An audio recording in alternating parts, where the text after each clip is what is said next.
GSTR1 nil return filing பண்ணுறதுக்கு gst.gov.in என்ற வெப்சைட்டில் வந்து என்ட்ரு பண்ணிக்கோங்க. அந்த வெப்சைட்டோட லிங்க் வந்து நான் டிஸ்கிரிப்ஷனில் கொடுத்துருக்கேன். ஜிஎஸ்டி போர்ட்டலில் என்ட்ரு பண்ணுங்கள்.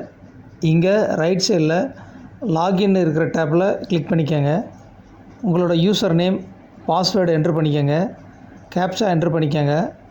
லாகின் பண்ணிக்கோங்க.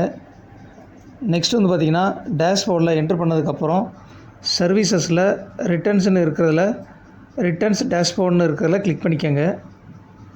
நெக்ஸ்ட்டு ஃபைனான்ஷியல் இயர் வந்து செலக்ட் பண்ணிக்கோங்க. பீரியட் செலக்ட் பண்ணிக்கோங்க.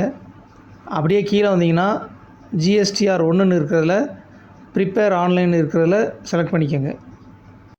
இப்போது இங்கே ஃபைல் நில் GSTR1 இருக்கிறதுல கிளிக் பண்ணிக்கோங்க.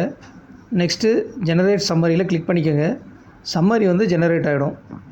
நெக்ஸ்ட்டு கொஞ்ச நேரம் கழித்து ரெஃப்ரெஷ் பண்ணிவிட்டு ப்ரொசீட் டு ஃபைல் சம்மரியில் கிளிக் பண்ணிக்கோங்க. இப்போது ஃபைல் சம்மரி ஸ்டேட்மெண்ட்னு வரும். இங்கே ஃபைல் ஸ்டேட்மெண்ட்னு இருக்கிறதுல கிளிக் பண்ணிக்கோங்க. நெக்ஸ்ட்டு டிக்ளரேஷனில் IRVக்கு பக்கத்தில் டிக் பண்ணிவிட்டு ஆத்தரைஸ்டு சிக்னேட்டரி வந்து செலக்ட் பண்ணிக்கோங்க. அடுத்து வந்து பார்த்திங்கன்னா ஃபைல் வித் EVCயில் செலக்ட் பண்ணிக்கோங்க. இப்போது உங்கள் மொபைல் அண்ட் இமெயிலுக்கு வந்து ஒரு OTP வரும். அந்த OTP வந்து என்ட்ரு பண்ணி வெரிஃபை பண்ணிக்கோங்க. இப்போது GSTR1 நில் ரிட்டர்ன் வந்து ஃபைலிங் வந்து கம்ப்ளீட் ஆகிரும். இதுதான் ஃப்ரெண்ட்ஸ் GSTR1 நில் ரிட்டர்ன் ஃபைலிங் பண்ணுற ப்ராசஸ். இப்போது அகைன் சர்வீசஸ் ரிட்டர்ன் டேஷ்போர்டில் செலக்ட் பண்ணிக்கோங்க. ஃபைனான்ஷியல் இயர் வந்து செலக்ட் பண்ணுங்கள். பீரியட் செலக்ட் பண்ணி சர்ச்சில் கிளிக் பண்ணிக்கோங்க.